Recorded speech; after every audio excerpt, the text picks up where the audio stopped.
Sean todos bienvenidos al Centro de Estudios de Análisis Político Giovanni Sartori, un espacio en donde el análisis político y la realidad social se encuentran. Somos mucho más que una organización académica, somos un espacio vibrante de análisis crítico y reflexivo, haciendo énfasis tanto en la coyuntura nacional como internacional.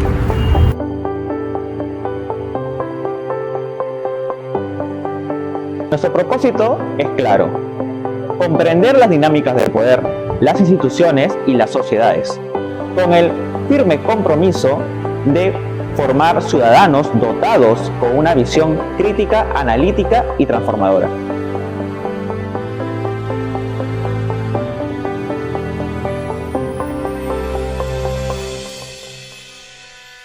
Investigadores, profesores, estudiantes de pregrado y posgrado, todos unidos para entender, debatir y formar el pensamiento político del futuro.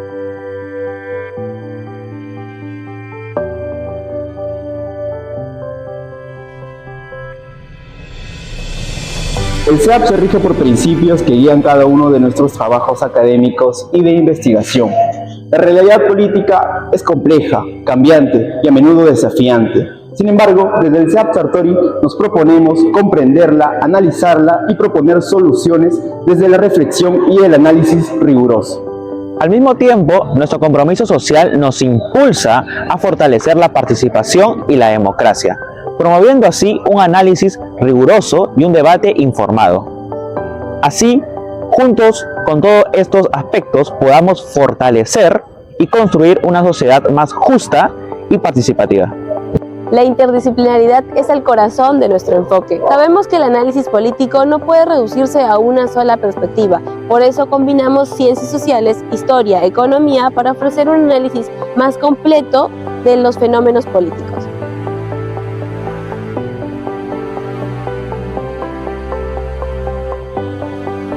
Nuestro compromiso es con el presente y con el futuro, con la sociedad, con la universidad y con cada miembro que forma parte de este centro de estudios.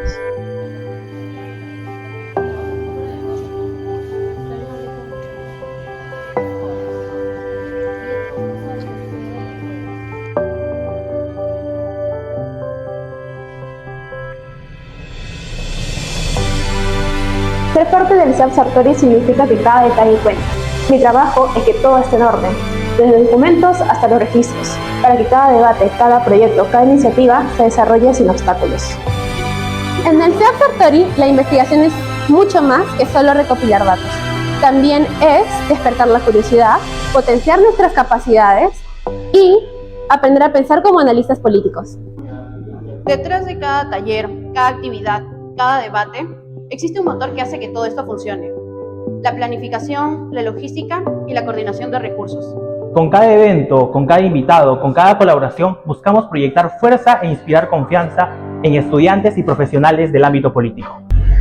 Cada publicación, cada reel, cada diseño que realizamos lo hacemos enmarcados a nuestro noble propósito de conectar con ustedes, nuestra querida audiencia, porque la política trasciende la palabra. La política es comunicar las ideas y hacerlos con principios.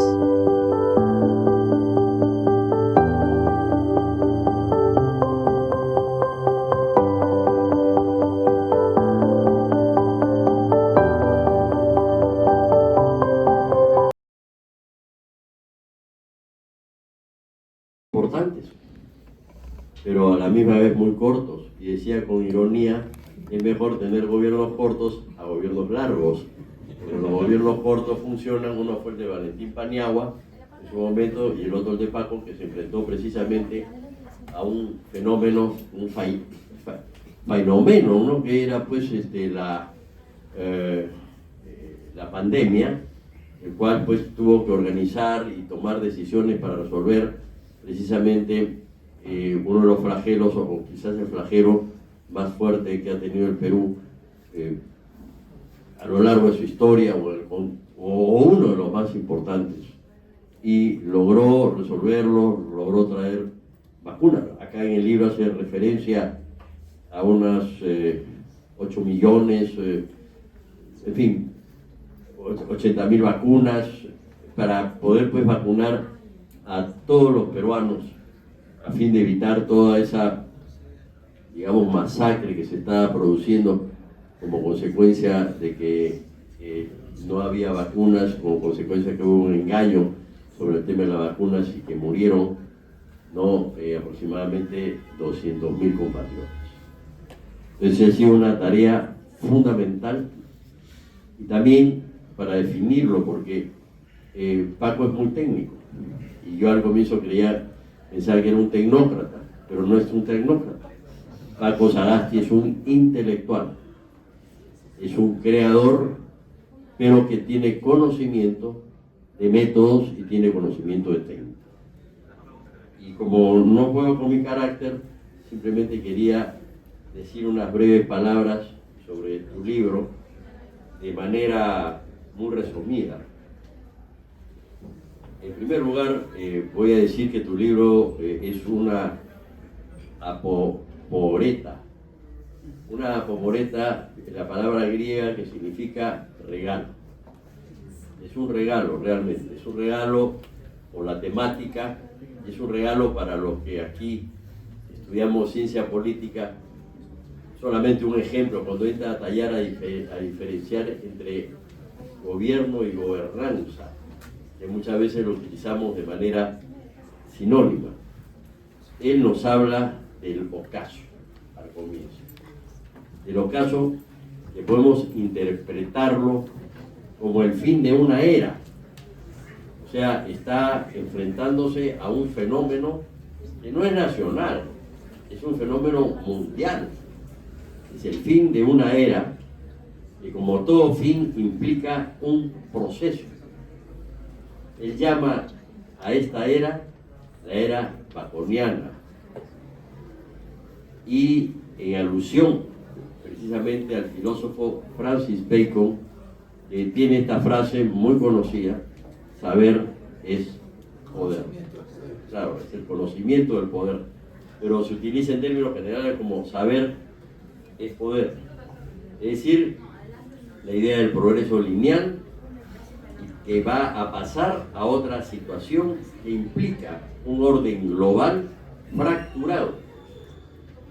Cuando nos dice, entre comillas, estamos inmersos en un proceso acelerado, segmentado y desigual. Para entender este proceso, el autor, para decir Paco Sagasti, propone un enfoque paradójico, ¿no? Y eso es muy interesante. Ese es un planteamiento que no lo he visto en otros. Sí, claro, la paradoja, cómo llegar a una sociedad justa en libertad. Sí, exactamente. Entonces, esto es importante. Que hago posible, entonces, que en ese enfoque paradójico hace posible tolerar ambigüedades e identificar maneras de superar contradicciones.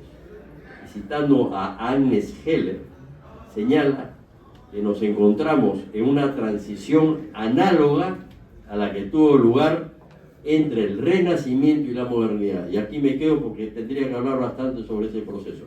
Porque una cosa es comparar lo que escribió Maquiavelo y otra cosa es lo que escribió Kant, ¿no? O Hegel, ¿no? Dentro de esa diferencia hay una ruptura, sin duda que la hay. También nos dice que hay que renovar imaginativamente el concepto de desarrollo. Le preocupa el problema del medio ambiente. Bueno, eso es fundamental, eso da bastantes vueltas en tu libro. El futuro, ¿no?, de la democracia, que nos preocupa a muchos ahora que hay dictadores que utilizan la democracia que es utilizada por los dictadores, me refiero a la conducta para un beneficio, leyes que se están violando. Yo digo felizmente que Trump va a durar 3 años, que no da igual por supuesto, después se va, pero Putin no se va a ir, ¿no? Y tampoco se va a ir Xi Jinping, ¿no? Vamos a seguir, ¿no?, con este fenómeno de dictaduras. Entonces, complejo. Define gobernanza y diferencia gobernanza y gobernabilidad, ¿no? Y sobre todo, uno de los problemas para resolver las contradicciones que existen es generar confianza. el rol de los valores, se refiere a los valores, le da mucha importancia a los valores en las relaciones humanas y en las relaciones sociales y en las relaciones políticas. Es fundamental. Cuando hay corrupción, se afecta profundamente el funcionamiento de cualquier sistema, ya sea público o privado. Habla de la contradicción entre propiedad privada con las plataformas, en las plataformas digitales, y lo que él llama el ciberacoso. El ciberacoso es un tema que merece analizarlo. Nos dice también que pluralidad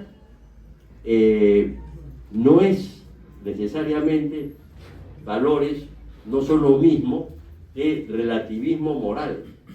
Es decir, la pluralidad de valores no es lo mismo que relativismo moral, a veces se confunde con eso. Y construir un nuevo sentido de nosotros, más amplio, más inclusivo, más generoso, por tomar conciencia de que el desprecio y el resentimiento son manifestaciones dañinas de la incapacidad de reconocernos como iguales, creando espacios intermedios, que es el término que utiliza Max Hernández, concepto que utilizamos, ¿no?, que utiliza el de Max Hernández. Es decir, lo que nos está diciendo es buscar una sociedad justa, una sociedad solidaria, democrática, y entonces el libro pues plantea un reto, y eso es lo que tenemos que buscar. Tenemos que construir democracia en el Perú, y algo difícil de hacerlo cuando la sociedad está todavía polarizada. No soy agorero, pero creo que este proceso electoral se nos viene complejo, tanto o más complejo que el que tuvimos anteriormente. Paco, para mí, en lo personal, para la unidad de posgrado, para el taller, es un honor tenerte aquí, por lo que has aportado, no solamente cuando desarrollaste la gestión pública, que la experiencia de un intelectual metido en política. Mi padre, haciendo un paralelo, tuvo lo mismo. Mi padre es filósofo, terminó ministro de Educación, censurado, ¿no? Duró 8 meses, ¿no? Y bueno, tú como presidente de la República, pues tienes partidarios y también pues tienes personas que se oponen, ¿no? Le llaman caviar como si uno fuera huevo de esturrión, pero en fin, en todo caso, yo creo que Paco Sagasti ha contribuido al pensamiento en el Perú y por supuesto ha servido a la patria en el momento que le tocó servir. Muchas gracias, muy amable.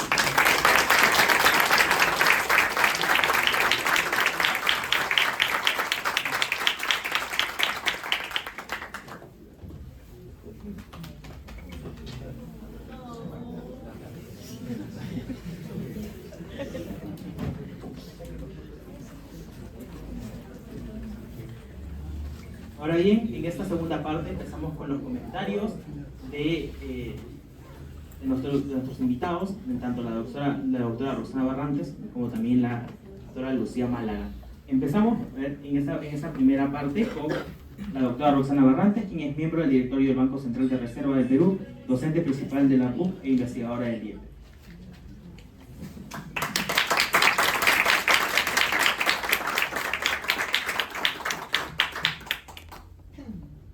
Muchas gracias, muy buenas noches. Es realmente para mí un gusto y un privilegio tener el micro para poder comentar el libro de Francisco. No le puedo decir ni Paco ni Pancho, Francisco. Que efectivamente totalmente de acuerdo con Paco. Ahora sí, es un regalo.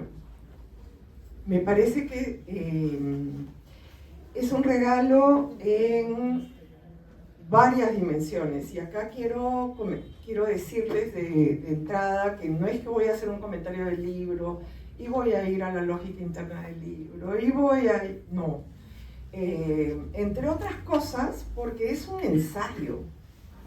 Y un ensayo, aparte de dejar las ideas del autor claramente hiladas y en este caso con mucho sustento de una amplia lectura que efectivamente, totalmente de acuerdo, ni tecnócrata, ni político, ni técnico, sino un intelectual, ¿no? Una persona que lee, que conversa, que discute, que pone sus ideas a contraste, que no le tiene miedo al debate y que en el camino solo va a ser intolerante con el intolerante, tal como está claramente escrito en el libro.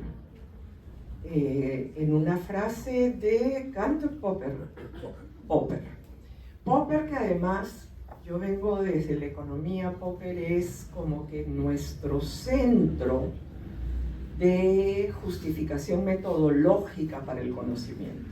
Entonces, que Francisco haya incluido una cita de Popper, además a la luz de un fenómeno que nos está afectando en el día a día, cuál es el de la política de la cancelación,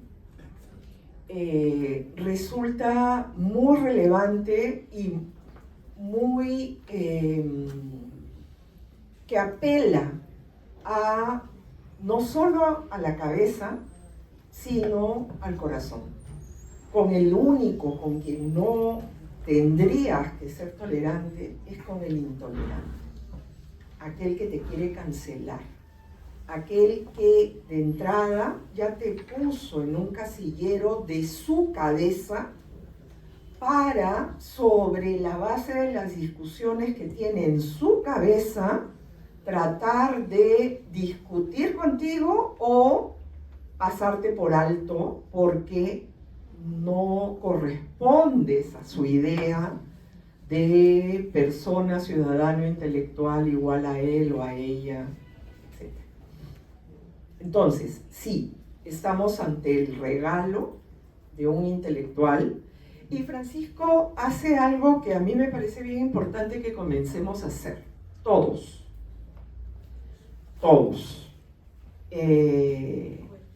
Es, aparte de ser intolerantes con los intolerantes, es darnos cuenta y agradecer la vida que tenemos, pero como un camino a su término. Y lo tenemos que internalizar, porque no lo estamos internalizando a ningún nivel. Y la discusión de hoy, que estamos teniendo hoy con el sistema o no sistema de pensiones, es una señal de eso, ¿no? Por algún motivo, el hecho de que en algún momento nuestra vida va a terminar, es algo que nos parece que hablarlo, hay personas que lo toman como algo negativo, como llamar a la muerte, como desear la muerte, cuando es todo lo contrario, es estar preparado, estar listo y que cuando pierdas tus facultades, la gente no empieza a tomar decisiones por ti. Y esto, entonces, primer punto, trato de ordenar mis reacciones, ordenar con números, ¿no? La economía finalmente está ahí imbricada en mi vida. Es un regalo de un intelectual que reconoce el valor de la vida a la luz de reconocer que esta va a terminar y que es bien importante dejar los regalos hoy y conversar sobre esos regalos hoy. Gracias.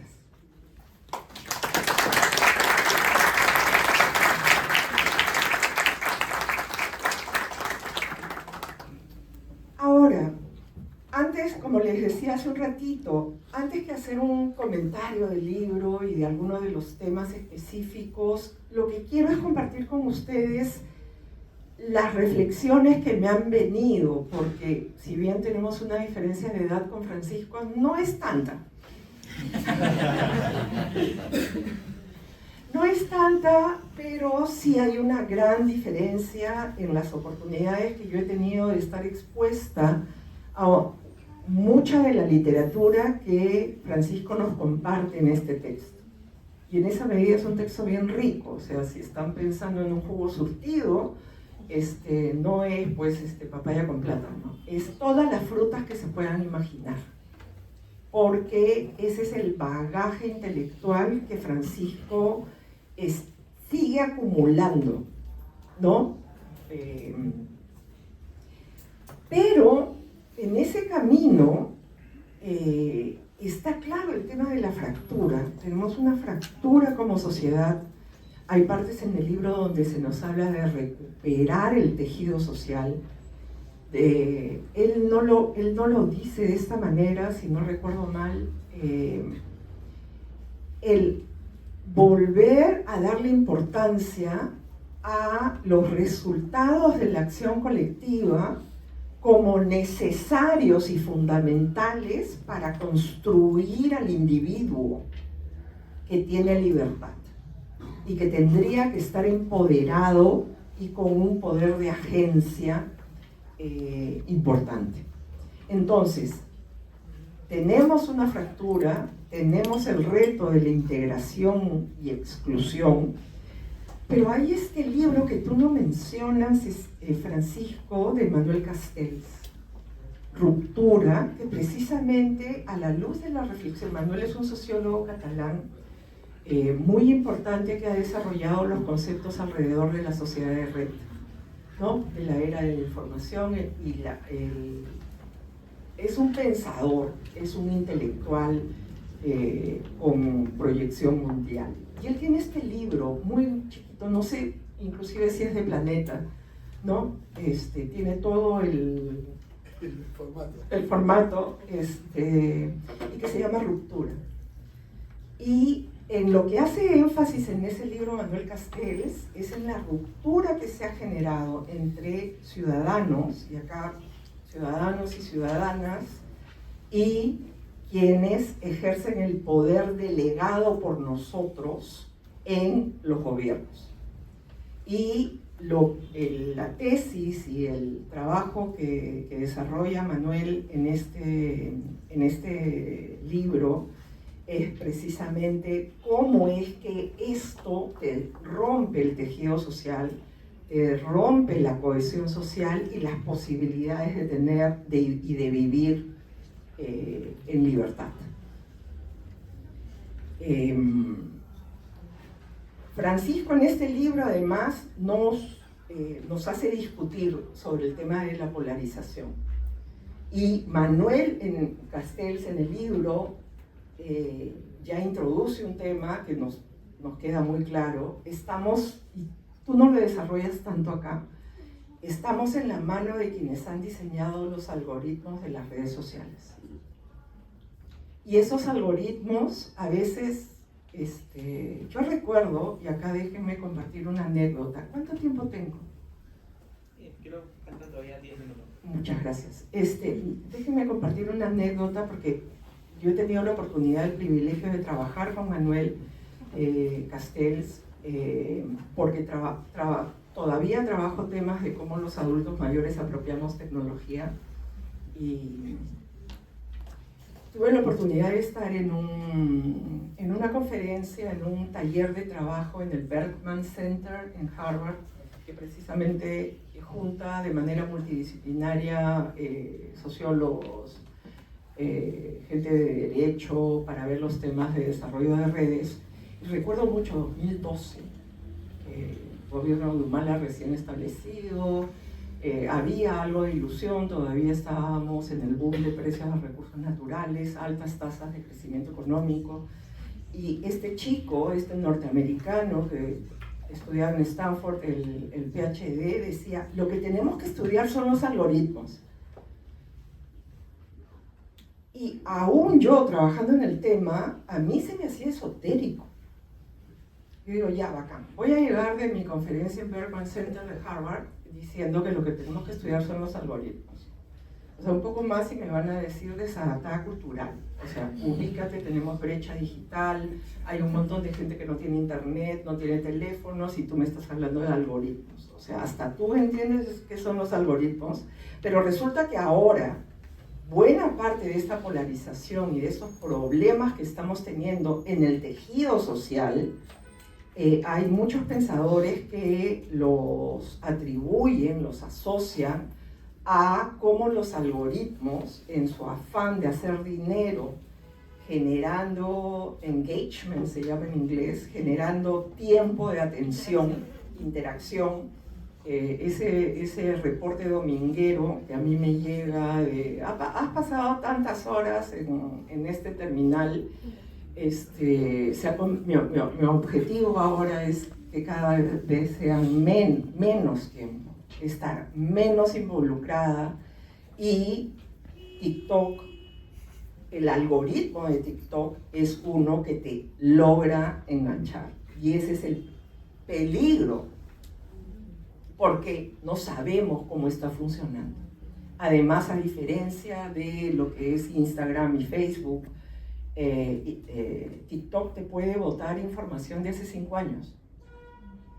A diferencia de Instagram y Facebook, que sí lo tiene más o menos ordenado en fechas. Entonces se puede poner nuevamente en discusión un tema de hace no sé cuánto tiempo porque enganchó el TikTok.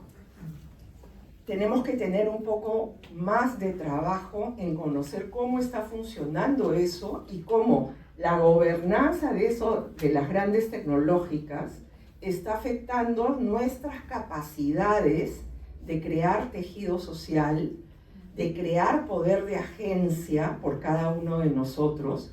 Y no se trata acá de decir, ya, prohibimos, se acabó, nos metemos en nuestra cápsula de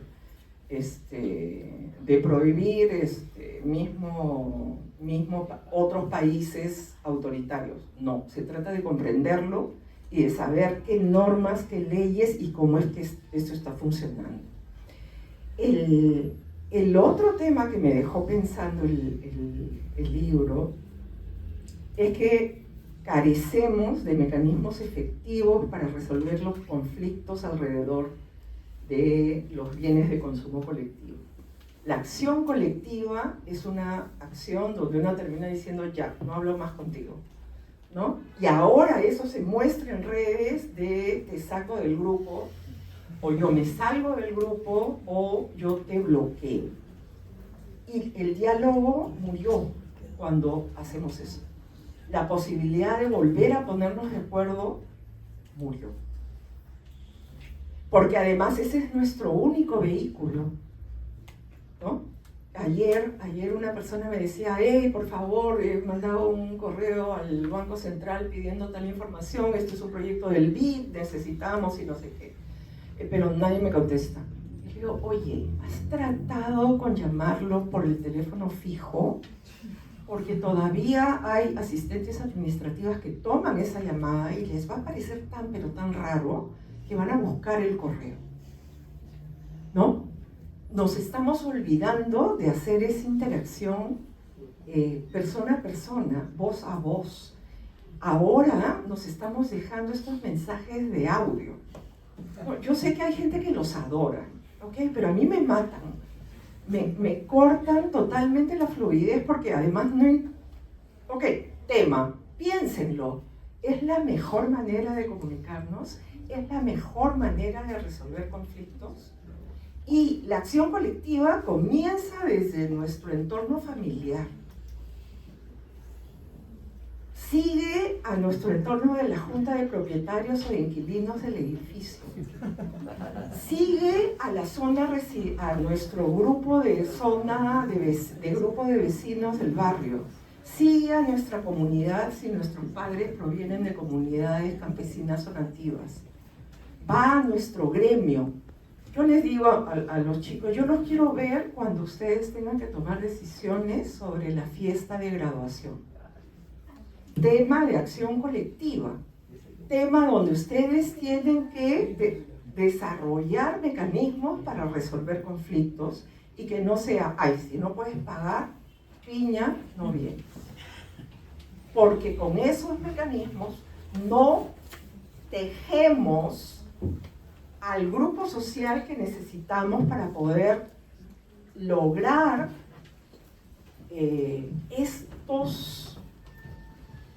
esta claridad de objetivos que están en la página 126. Y acá yo misma me contradigo respecto de lo que dije que iba a hacer, ¿no? Tenemos en el libro, y particularmente en estas páginas, esta aspiración de qué es lo que queremos ser como sociedad. Queremos ser una sociedad libre, ¿no? Con poder de agencia y donde podamos tomar decisiones resolviendo nuestras discrepancias, no cancelando a quien no piensa como nosotros. Con lo cual, una tarea que podría tener el centro de estudios es todas las diversas maneras en que ejercemos posiciones democráticas en nuestro día a día y cuáles son nuestras reacciones, ¿no? Otra de las cosas que hago en clase es decirle a mis alumnos, ok, hay que elegir delegado, sí, profesor, ya, ok. ¿Quién es miembro de la asamblea? ¿Quién ha sido delegado antes? Entonces siempre hay alguien que levanta la mano. Entonces ya, tú eres el Jurado Nacional de Elecciones, tú organizas la elección. Yo me voy. Porque si en esas pequeñas cosas no aprendemos a que todos somos iguales ante la ley, y todos tenemos capacidad de administrar un proceso de elección, ¿qué vamos a hacer en la mesa cuando nos toque ser miembro de mesa? No vamos a tener práctica. Y ese es un tema que está la regla de la práctica hace la perfección. En inglés, practice makes perfect. Practica el número suficiente de horas y vas a lograrlo. Algunos de ustedes deben estar diciendo, ay, yo quisiera tener la facilidad de palabra de la señora que está hablando. Me ha costado años. No ha sido de un día para otro, ni en la primera oportunidad. La primera oportunidad que tuve para hablar en público, tenía 11 años, me lo aprendí en memoria. Tenía tanto terror de que algo saliera mal que me lo aprendí. Claro, tenía también mi papel, pero me lo aprendí en memoria, ¿no? Ahora lo que hago es tener unas ideas y tratar de hilarlas, ¿no? Pero eso es fruto de la experiencia. Como dicen, y si me permiten, más sabe el diablo por viejo que por diablo. Un par de recomendaciones, porque entiendo que Francisco está en el proceso de escribir un nuevo libro sobre los temas de gobernanza, y de eso espero que nos hables al final. Quiero, en los últimos minutos que tengo, y acá me dirán tecnócrata, no importa, a mucha honra, yo vengo vengo interesada en los temas de economía pública desde hace 30 y tantos años. Y vengo dictando el curso de economía pública desde inicios de los 90. Y sigo lo que produce el Banco Mundial en sus informes para el desarrollo mundial, que son estados de la cuestión con la mirada desde la política pública de diferentes temas, ¿no? Por ejemplo, en el año 92, que fue la primera cumbre de la Tierra, tuvimos el primer informe sobre ambiente y desarrollo. En el año 2000 fue el de pobreza. En el año 97 fue el del rol del Estado en la actividad económica. Y fue muy tecnocrático desde el punto de vista económico, qué tiene que hacer el Estado, etc. 20 años después, el Banco Mundial vuelve a revisitar el tema, pero el informe ya no se llama el rol del Estado en la actividad económica, sino gobernanza y leyes. Y estos dos informes son tomados por el PNUD en su más reciente informe sobre el desarrollo humano. Para empezar, el desarrollo tiene apellido, ¿no? Es el desarrollo humano, el desarrollo que empodera, que da poder de agencia, que permite a la gente disfrutar de sus libertades, pero el fundamento, la discusión, la articulación está alrededor de la gobernanza. ¿Cómo hacemos? ¿Cómo nos ponemos de acuerdo? ¿Cómo logramos dedicar recursos a los bienes que nos brindan servicios a todos y que necesitamos para poder seguir adelante? Antes de culminar ese comentario, que agradezco nuevamente la oportunidad, en la página 139, yo no sé si lo pensaste así, muy estimado Francisco, pero es un instrumento extraordinario para la gestión. Cuando ustedes tengan que tomar decisiones, recuerden, en este mundo, dice Francisco, no sobra nadie. Pero también es cierto que nadie es indispensable. Siempre piensen, un buen jefe se juzga por la calidad de su segundo. A veces tenemos miedo, ¿no? Uy, me va a hacer sombra. No. Te va a dar luz. Te va a hacer tomar mejores decisiones. Rodéense de la mejor gente que se pueden rodear. Rodéense del mejor talento. Combinen talento. También reconociendo que nadie es imprescindible. Sabiendo que nadie sobra. Muchas gracias.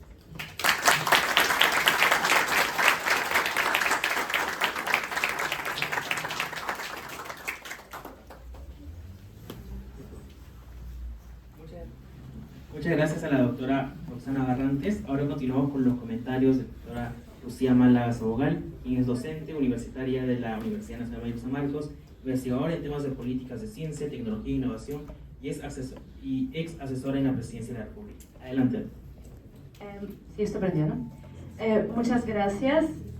Bueno, primero una reacción al tema de Castells, que es bien interesante porque justamente es un texto que yo les dejo a mis estudiantes de primer semestre, uno del 2023, donde Castells menciona ese optimismo inicial que él tenía sobre el tema de las empresas que manejan datos, básicamente, ¿no? Que decía, pero la gente va a tener acceso a la información, y en este texto del 2023 él dice, revisitando, ¿no? Y dice, no, ahora ¿qué pasa? ¿No? Tenemos el tema de los algoritmos, tenemos el tema de la propiedad de los datos y tenemos el tema de que esto lo están gestionando empresas cuyo interés no es mejorar la sociedad, su interés es netamente económico, ¿no? Entonces sí es un tema muy interesante y que es uno de los muchos temas que hay aquí en este libro, y me gustó mucho la opción esa de dejar escoger un delegado. Usualmente yo utilizo otro método que alguna vez también lo conversé con Francisco, que es que si es que no hay delegado voluntario, yo sorteo delegado. Lo sorteo, tú vas a ser delegado, eres mi voluntario, ¿no? O delegada. ¿Y funciona? Sí, sí funciona. O sea, a veces mejor, a veces peor. Pero puede funcionar muy bien. De hecho, las últimas 2 veces me funcionó muy bien y creo que se motivaron los estudiantes para ser más participativos y los delegados, ¿no? Bueno, pero en primer lugar yo comencé conversando con Roxana, pero para comenzar quiero agradecer mucho la invitación y es un honor estar presente aquí, realmente, para esta presentación. El libro ahorita se estará preguntando sobre qué es, ¿sí? Porque aquí hubo una presentación sobre Bacon, el programa baconiano, de repente gobernanza, ¿sobre qué es ese libro, no? Y de repente ahí, pues miren el título, incertidumbre, ¿no? Comenzamos desde ahí. Bueno, es un libro bastante breve, gracias a que la bibliografía, porque es un libro de una erudita, así que la bibliografía está en un QR. Gracias a eso es más corto. Si quieren revisar la bibliografía, tienen que buscarla en digital. Fácil de leer, trata de evitar expresiones técnicas, jergas académicas, y aquí el autor ha hecho un esfuerzo realmente. Y al mismo tiempo, sí ha hecho un esfuerzo realmente en hacer no es algo, o sea, es un halago, pero es fácil de leer y al mismo tiempo es ambicioso en alcance, porque bueno, siguen dudando, ¿no es cierto?, sobre qué es. El libro también, bueno, ¿qué más? El autor nos propone una serie de 5 ensayos interconectados para pensar el mundo que habitamos. Un mundo marcado por avances extraordinarios, avances que han contribuido a la realidad de permanente incertidumbre. Hasta cierto punto, un hilo conductor de los ensayos es el programa Baconiano, que es esta parte que expuso el doctor Miro Quesada, básicamente, ¿no es cierto?, sobre el papel de Bacon pero también de otros científicos, ¿no?, que configuran este programa en el que tenemos la ciencia, la naturaleza como, digamos, sumisa a nosotros, la cual podemos dominar y que nos va a permitir todo esto, tener un desarrollo, un progreso, todos estos temas. Los avances extraordinarios. Sin embargo, justamente ahí se resalta que estamos en el ocaso. Y aquí quiero mencionar algo más, ¿no? Que justamente al ser ensayos, tenemos esta característica curiosa, que es que primero comenzamos con el título, incertidumbre. Ok, ¿sobre qué es incertidumbre? Bueno, el subtítulo nos ayuda un poquito. 5 ensayos para entender nuestro tiempo. Ok, ya nos dieron una pista, ensayos, ¿sí? Pero cuando vamos a los capítulos, los títulos son ocaso, paradoja, estrategia, gobernanza, confianza. Y pues aquí nos alejamos mucho de lo que usualmente me imagino leer, ¿no? Que son títulos que son prácticamente keywords, ¿no? Básicamente palabras claves y ya saben, ok, este título dice esto, ya sé todo el contenido. No, acá el autor nos quiere invitar a poder reflexionar un poquito más.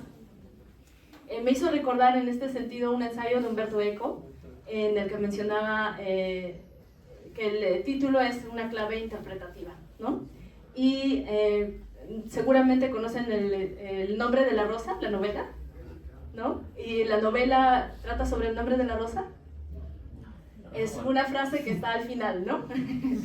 Y de la misma manera, en ese mismo ensayo Eco, que ahorita no recuerdo el título, así que lo mencioné así nomás, menciona que los primeros párrafos invitan al lector, pero también son una advertencia, ¿sí?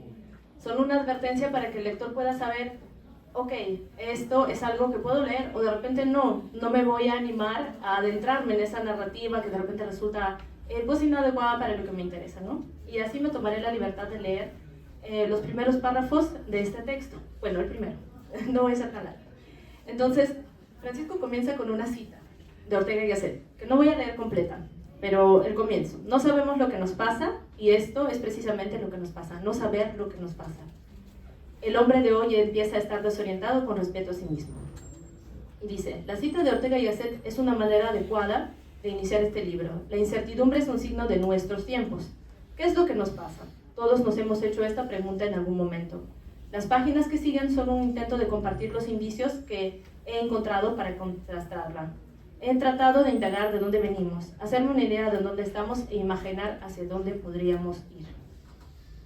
No entraré en un detalle muy, primero por el tiempo y segundo porque no quiero quitarles tampoco el placer de poder descubrir el detalle de cada uno de los ensayos, pero haré referencia un poquito a algunos. Entonces, primero, cuando hablamos del ensayo sobre el ocaso, pues se refiere sobre todo a este tema del programa Baconiano, de esta certeza que tenemos hasta cierto punto que sí, podemos hacer innovación tecnológica, podemos utilizar la ciencia, hemos avanzado tanto, estamos mejor y mejor y mejor y mejor, ¿no? Y decimos, en este texto Francisco menciona, pero parece que ya estamos en el ocaso, ¿no? Esto no ha llegado a un límite. Y mis notas están muy malas, así que, bueno, hablaré de memoria. El segundo ensayo, que es el de paradoja, menciona temas básicamente del contexto que tenemos de paradojas continuas, ¿no? Y en ese texto, de hecho, si es que alguno de ustedes está viendo temas de globalización, creo que les podría interesar ese ensayo. Por ahí de repente tienen algún curso en el que están comentando eso, podrían revisarlo en detalle, donde habla justamente sobre estas paradojas de la globalización, ¿no? La globalización frente a los el orden global frente a los órdenes locales, ¿no? A las realidades locales. Y un capítulo que me gusta mucho, bueno, un ensayo, es estrategia. ¿Por qué? Porque dentro de este contexto que decimos incertidumbre, no sabemos qué nos pasa, estamos en un ocaso, estamos en un mundo de paradojas, pues con su usual optimismo, Francisco propone estrategias. Dice, ok, pero sí tenemos todo ese contexto, pero hay estrategias, hay opciones. Sí vamos a poder, bueno, no se sabe si vamos a poder, pero es posible.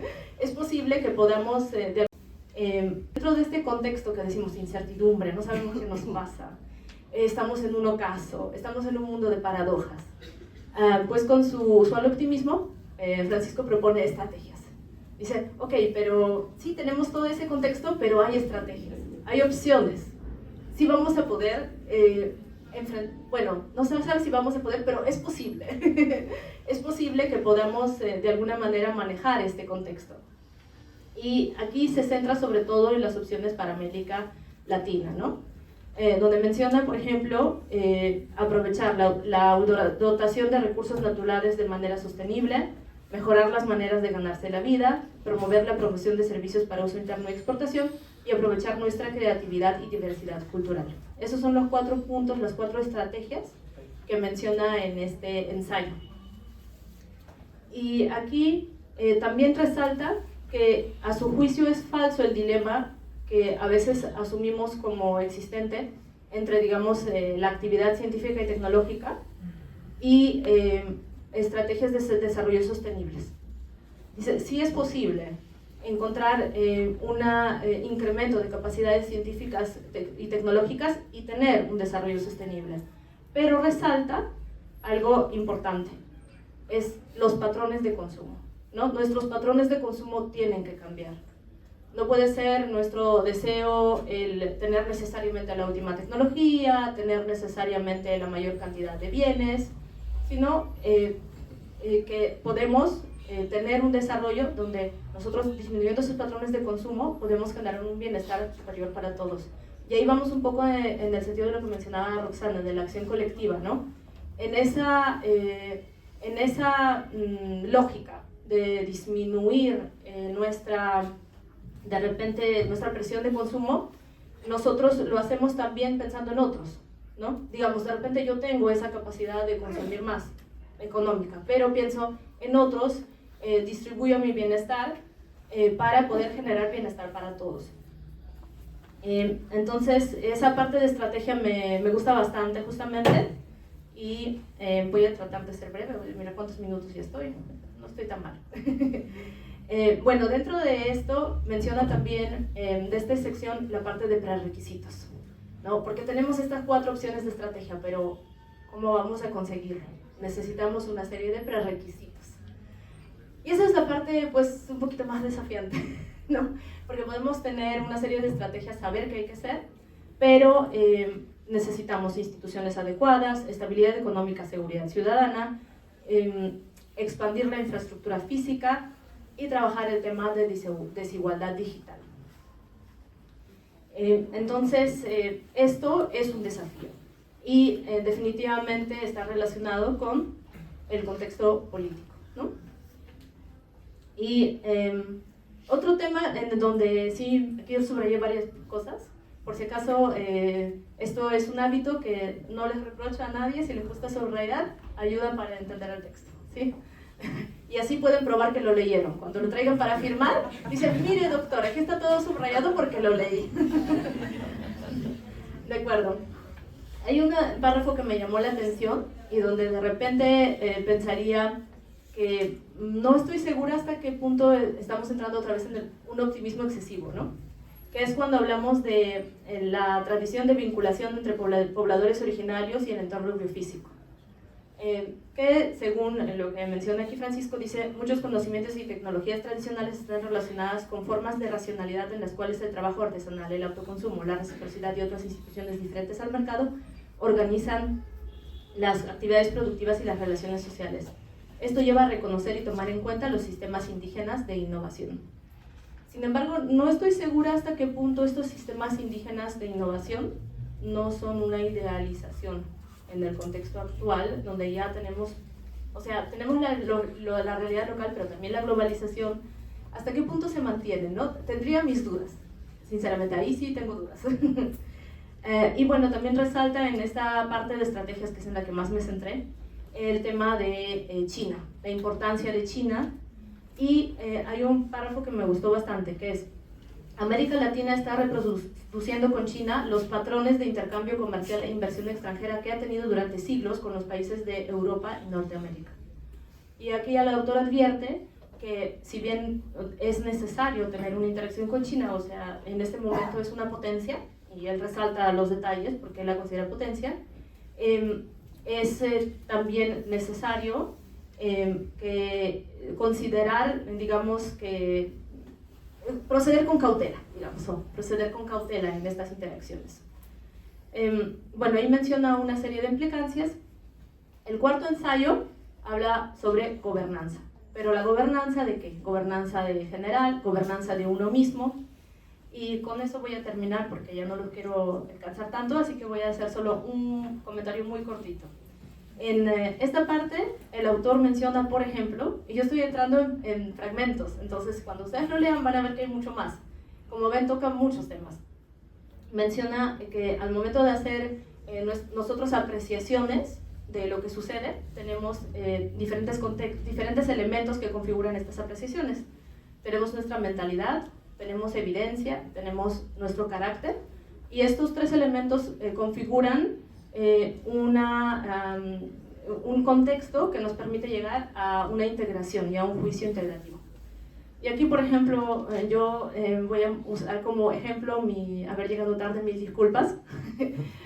¿Por qué? Porque ¿qué pasó? Pues mi estructura mental funcionó mal. Yo estaba segura que esto era en la ciudad universitaria, porque anteriormente había coordinado con Arlet, y anteriormente en otra oportunidad yo había quedado en la ciudad universitaria para otro evento, pero ella me puso la dirección, ¿sí? Entonces, ¿cuál fue mi error?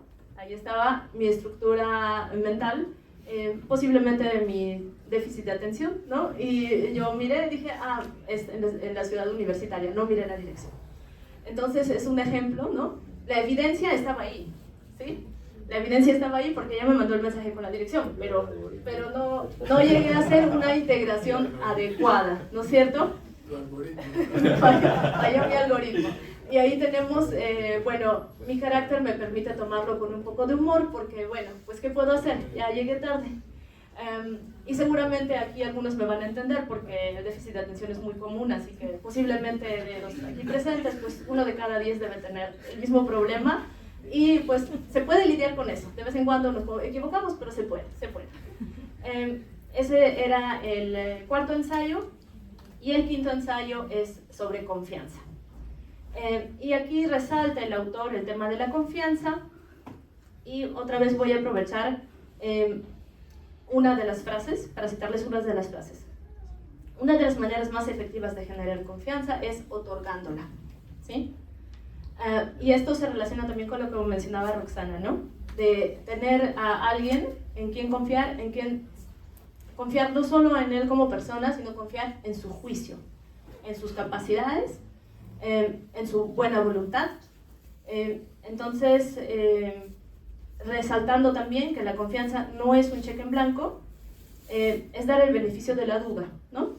Y también dar confianza es darle a la persona la oportunidad de equivocarse, ¿sí? Porque si yo confío en alguien y esa persona se equivoca una vez, pues yo puedo darle el beneficio de la duda y decir, puede aprender, ¿sí? Pero bueno, si se equivoca 10 veces, pues voy a decir, está complicado, ¿no? De acuerdo. A mi querido amigo Paco, que ha estado recién llegado de un viaje, prácticamente se ha reincorporado a la universidad y a este evento, a Roxana, antigua amiga, ya no se puede decir viejo, ¿no? Sí, claro, y a Lucía, con quien, bueno, ella no lo ha dicho, lo diré yo, pero tenemos ya cerca de, ¿cuántos años trabajando? 15, 20, ¿no? Ya perdí la cuenta. Así que realmente ha sido excepcional, y con ella hemos escrito el libro justamente de aquí, que se llama Gobernar en tiempos de crisis, que es un resumen muy especial. Es una manera de dejar un testimonio de lo que fueron esos años, esos meses que parecían, fueron 8 meses, yo 11 días que parecieron 7 años. Envejecí 7 años en 8 meses prácticamente, ¿no? Y yo quisiera empezar, en primer lugar, recordando a mis maestros. Si algo he podido poner en este libro y en los otros que escribo, es el resultado de una interacción a lo largo de muchísimos años con personas extremadamente generosas, que dieron tiempo, consejos, ideas, supervisión, corrigieron errores, en fin, a lo largo de muchísimos años. En cierta manera, lo que yo escribo a veces digo que me siento como un medium. Lo que estoy haciendo es así canalizando la sabiduría de todos estos señores con que he tenido el privilegio de trabajar, estudiar durante mucho tiempo.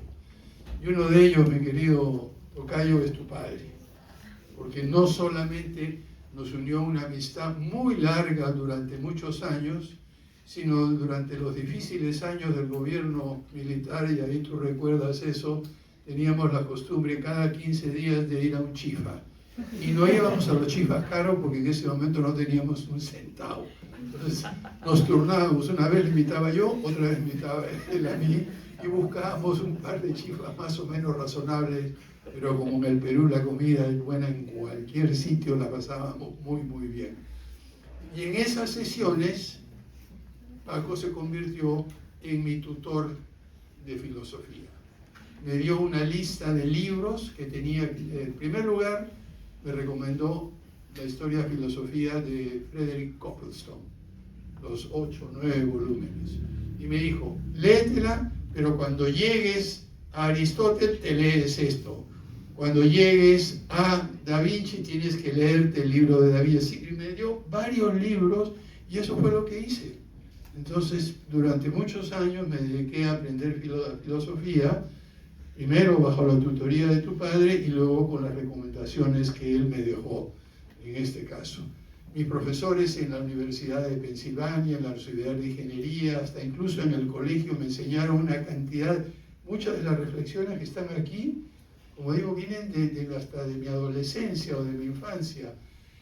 Porque miren, todos ustedes, como dice ese filósofo mexicano, sin querer queriendo, están acumulando una serie de experiencias o de ideas día a día. Lo que sucede es que rara vez cualquiera de nosotros, ustedes también, se toman el trabajo de decir, oye, para un momentito, ¿por qué hice esto? ¿Por qué tomé tal decisión? ¿Por qué formé esa opinión? ¿Qué me influenció? Y lo que estoy tratando de hacer en esto y en otros textos es dar una herramienta para que cada uno de ustedes, cada uno de nosotros, pueda mirar su propia vida, su propia experiencia y aprender de ella, como he tenido la suerte de tener la oportunidad de hacerlo yo. Pasando ya a las cosas específicas que aprendí, se han mencionado los algoritmos, los famosos algoritmos. Bueno, yo tuve la suerte de ser parte del primer contingente de alumnos que aprendió a programar en la Universidad Nacional de Ingeniería en el verano de 1964, cuando era alumno. Había llegado la computadora IBM 1620, que saben ustedes, tenía 64K de memoria total. 64K, que era una cantidad extraordinaria en esa época. Y tuvimos que aprender a programar con ceros y con unos, lo que se llama lenguaje de máquina. O sea, que entrara dentro de la lógica de la computadora. Y por supuesto, después de ese curso, tuve la oportunidad de aprender Fortran, COBOL, me quedé con Fortran, aprendí a programar. En el 67, 68 se me dio la locura de usar las computadoras para componer coreografía. y diseñé el primer programa de computadora para componer coreografía que se puso en escena por un grupo de danza experimental en marzo del 68. ¿Qué quiero decir con estas pequeñas anécdotas?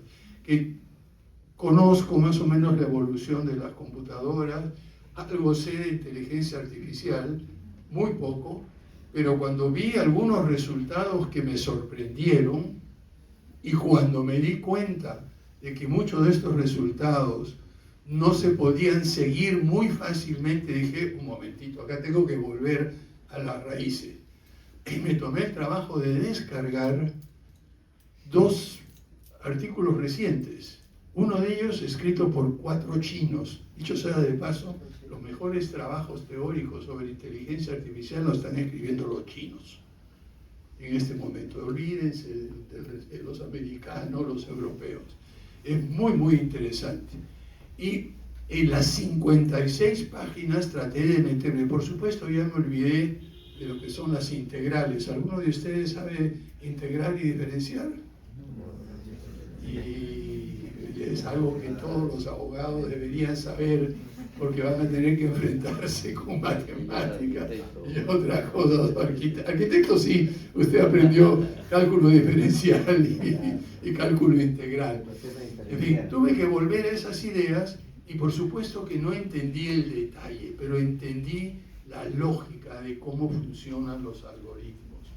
Y les digo que el poder entender, aunque sea un poquito la lógica, ayuda enormemente a saber cómo comportarse con respecto a ellos. Y otra vez, otros maestros y amigos, tú has mencionado a Manolo Castells. Yo estuve en la Cristalera con Manolo Castells un par de semanas, hace 30, 40 años, discutiendo cuando todavía no había sacado, recién acababa de sacar los 3 primeros libros sobre la sociedad de información. Aprendí muchísimo de él, seguimos en contacto por muchos años hasta que le perdí la pista.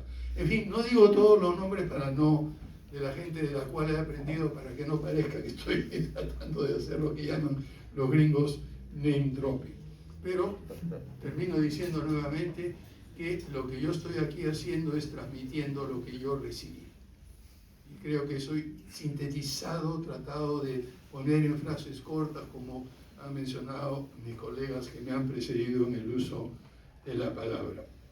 Ahora bien, uno de los temas centrales que he querido tratar en este texto, y no voy a entrar a los capítulos en detalle, es el tema de qué es lo que está pasando ahora, y lo siento jóvenes, lo que les va a pasar a ustedes. Ya no a mí, yo tengo casi 81 años.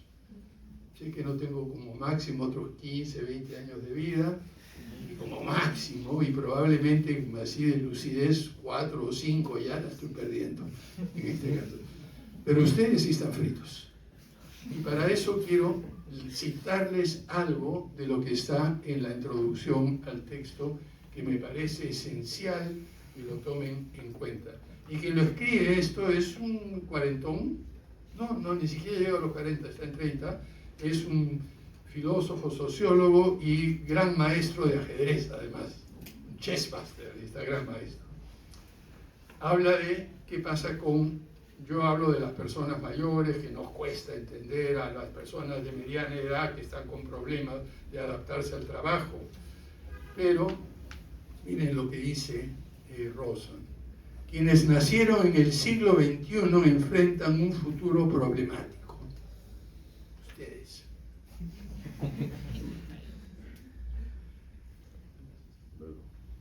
Describe la situación de la siguiente manera. Nativos digitales en un mundo ecológicamente amenazado y en peligro, con economías que no se dirigen hacia el bien común, en donde el cambio tecnológico exponencial es capaz de alterar rápidamente y radicalmente la sociedad por capricho de una clase de multimillonarios, y en el cual líderes gerontocráticos, ya saben en quién estamos pensando, siguen siendo elegidos contando cuentos inverosímiles. En esta clase de mundo está figurativamente y con frecuencia, literalmente en llamas, los jóvenes, ustedes, tienen que concebir un futuro para ellos mismos. Pese a que la sociedad a la cual se supone deben adaptarse, se muestra delirante y necrótica. No la van a tener fácil. Ese es uno de los primeros mensajes. El resto del libro, a partir de eso, trata de explicar qué nos pasa, como mencionó Lucía al citar a Ortega y Gasset.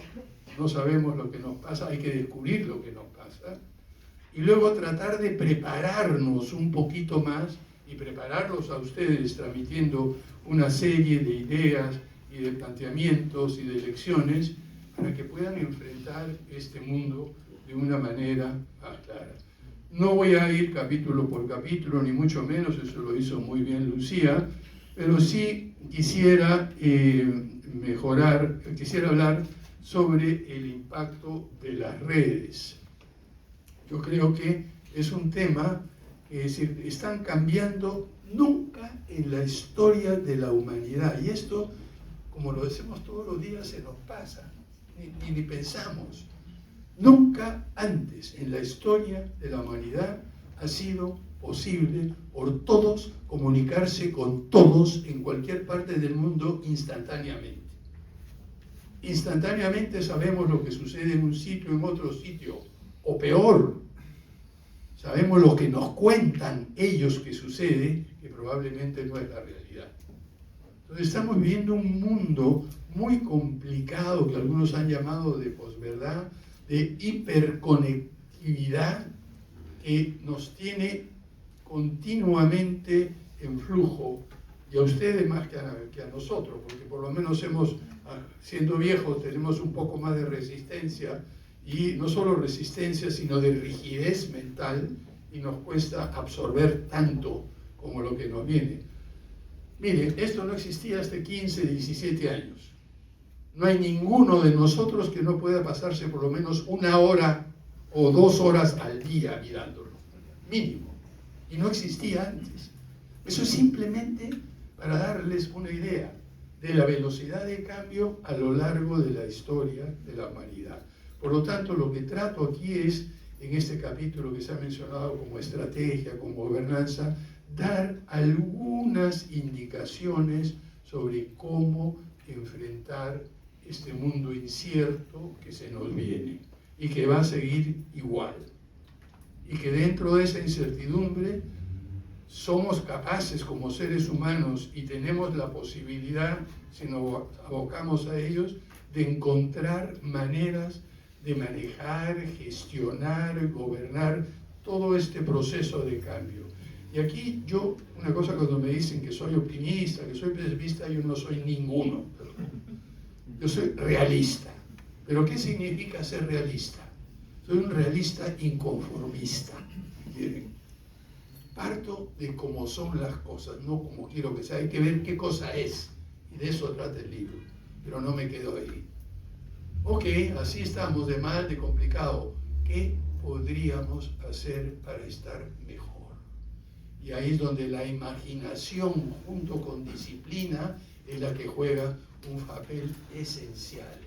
Y eso es lo que trato de explicar en el capítulo sobre gobernanza, etc. Además de eso, lo que trato de hacer en gobernanza, y lo mencionó Paco, yo he tenido el privilegio y la suerte de ser un intelectual y a la vez un político. Y miren, en la práctica la teoría es otra. Yo tengo muchas ideas y cuántas cosas hay, pero el hecho de verse día a día inmerso en la política, y no cualquier política, la política peruana del Congreso y de todo lo que tenemos acá, a uno le enseña una cantidad de cosas que no había aprendido en ningún otro momento, a pesar de haber ocupado cargos relativamente altos a nivel internacional y aquí. El hecho de estar sentado en la cual, como decía Truman, pues the bucket stop here, acá se acaba. Cuando terminas de una reunión con 3 ministros y dicen, bueno, hay que hacer ahora, y todos se voltean y lo miran a uno. Ay, casi se me sale una mala palabra. ¡Ay, caramba! Esos momentos son los que a uno le cambian la perspectiva. Cuando uno toma conciencia de la responsabilidad que se asume y cómo esa responsabilidad obliga a reordenar y reajustar un conjunto de ideas y de conceptos que uno ha ido adquiriendo y elaborando a lo largo del tiempo. Habiendo pasado por eso, lo que trato de hacer en ese libro y en otros libros que estoy escribiendo y otros que ya he escrito, es precisamente transmitirles a ustedes, a las siguientes generaciones, esa experiencia, ese conocimiento, para que ustedes puedan reinterpretarlo, no tomarlo a la letra, nunca, pero leerlo y reinterpretarlo, como ha dicho Lucía, usando su mentalidad, cuestionando la evidencia, los datos, la información, y usando su carácter, sus valores, sus actitudes, sus preferencias. Toda decisión que toman ustedes, toda, aunque no se den cuenta, junta mentalidad, el repertorio de conceptos con los cuales ustedes aprecian el mundo que los rodea. Si yo tengo un solo concepto, el mundo es así, de chiquitito y estrecho. El chiste dice que si el único concepto que yo tengo en mi cabeza es el concepto de martillo, el mundo está hecho solo de clavos y de nada más. Pero si tengo una caja de herramientas, puedo diferenciar. Y ahí es donde viene el aprendizaje, la interdisciplinaridad, el estudio, ir ampliando progresivamente el rango de conceptos que permiten entender mejor una realidad compleja. Pero eso es solamente la estructura mental y la forma de relacionar conceptos. Luego viene la evidencia, los datos y la información. Y aquí la cosa se está poniendo peleaguda, porque la desinformación, los trucos se han vuelto. Entonces, una de las cosas que ustedes tienen que aprender es a filtrar, registrar, evaluar, triangular, ver las motivaciones, ver las consecuencias y luego ir a través de ese proceso centrándose en datos e información, es decir, en evidencia confiable. ¿Y cómo relaciono esos datos con mi mentalidad, con mis conceptos? A través de mis valores, que es lo que le da significado. Esta evidencia se interpreta así y lo voy a hacer así porque yo creo esto, porque prefiero esto, porque valoro tal otra cosa. Y esas tres corrientes de influencia, examinen cualquier decisión que hayan tomado usted en cualquier momento y traten de identificar cuál fue la mentalidad, la evidencia y el carácter que los llevó al desenlace. Voy por acá, pero ojo, rara vez se quedan ustedes con el primer desenlace. Uy, voy a hacer esto, inmediatamente les entra la duda.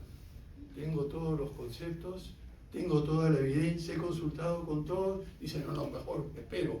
Y le dan una vuelta y dos vueltas hasta que al final dice, ya basta, pues, no puedo seguir en la misma cosa y tengo que tomar una decisión. Les digo esto como ejemplo porque es algo que todos hacemos y todos planteamos. ¿Cuál es el resultado? Y con eso quisiera terminar. Yo quisiera decirle el resultado hablando de dos autores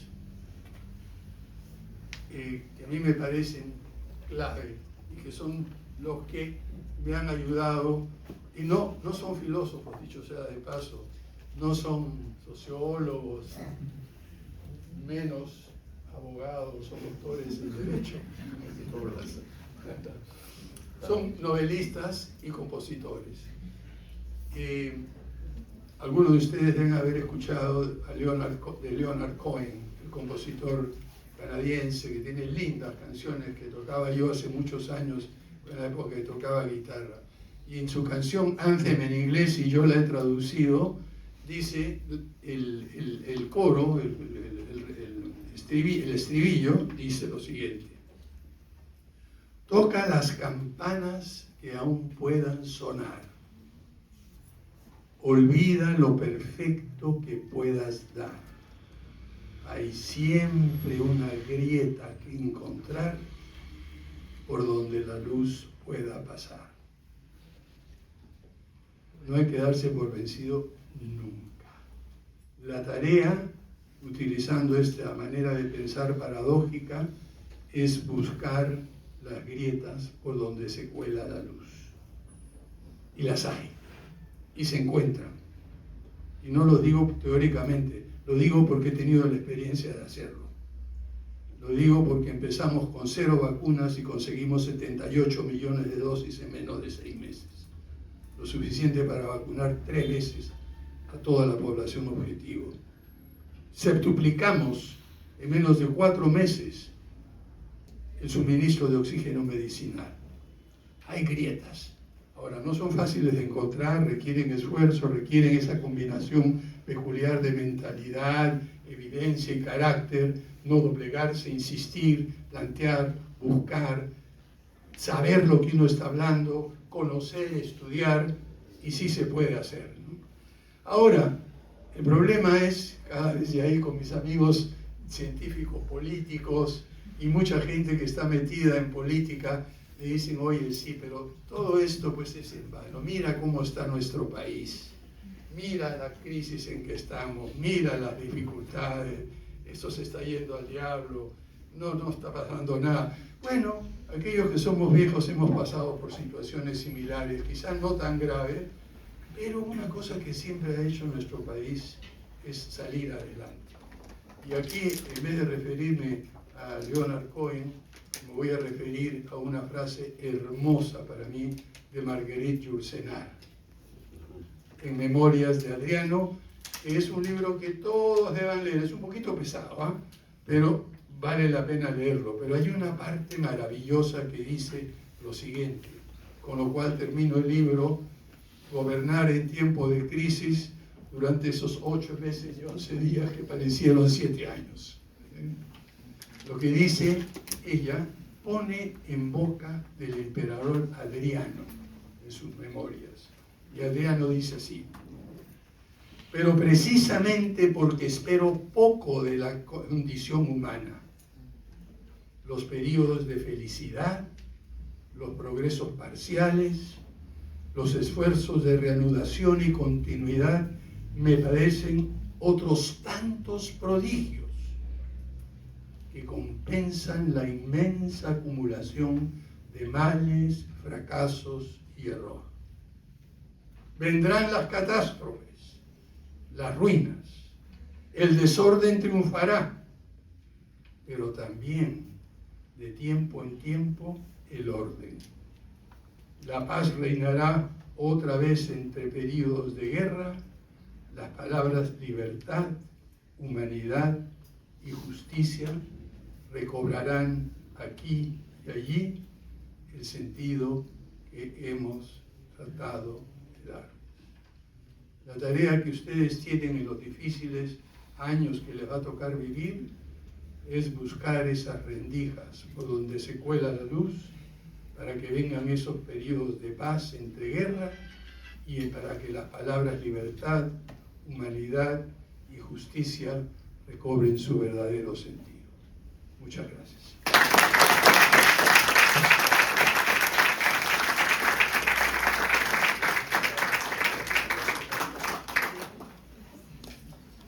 Bien. Sí, ya. Bien. Entonces, para poder cerrar ya con el evento, invitamos al doctor Francisco Miro Quesada para que pueda dar las palabras finales. Bueno, mis palabras finales es que el evento está cerrado, ¿no? Agradezco a todos ustedes por haber venido, a Paco y a las profesoras, y por todo lo que han dicho, nos han enriquecido mucho. Y bueno, hay que encontrar pues la rendija para enfrentarnos a los problemas que van a venir hasta el futuro. Y ya también los tenemos en presente. Muchas gracias a todos, y además quiero felicitar al taller, y hablando de que no podemos, ya todos estamos comunicados. Yo descansaba en mis vacaciones, pero Arlet me mandaba mensajes: ¿y qué hacemos, doctor? Y que por acá. Entonces, no, ahí ese momento, no, No era, pues, pero no importa, ya lo logramos.